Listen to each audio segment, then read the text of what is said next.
ಇರಲು ಸೂರಿಲ್ಲ. ಆಸ್ಪತ್ರೆ ಕ್ವಾರ್ಟರ್ಸೇ ಅಜ್ಜಿಗೆ ಆಶ್ರಯ.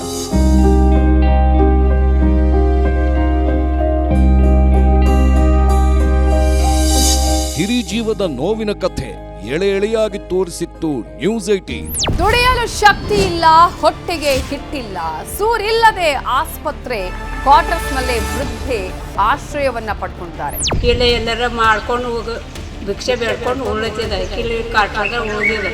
ಯಾರು ಕೇಳೋರು ಕಷ್ಟ ಸುಖದಾಗ ಏರ್ಬೇಕಂದ್ರೆ ನಂಗೆ ಹಣೆ ಬಾರ್ದಾಗ ಕೈ ಏರ್ ಮಾಡಲಿಲ್ಲ.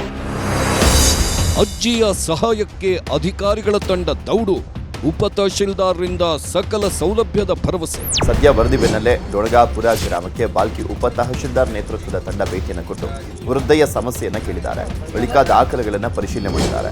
ನಂತರ 2 ದಿನದಲ್ಲಿ ಪಿಂಚಣಿ ಸೌಲಭ್ಯ, ಸಂಧ್ಯಾ ಸುರಕ್ಷಾ ಯೋಜನೆಯಲ್ಲಿ ವೃದ್ಧೆಗೆ ಪ್ರತಿ ತಿಂಗಳು 12,000 ರೂಪಾಯಿ ಹಣವನ್ನು ನೀಡುತ್ತೇವೆ ಅಂತ ಭರವಸೆಯನ್ನು ಕೊಟ್ಟಿದ್ದಾರೆ.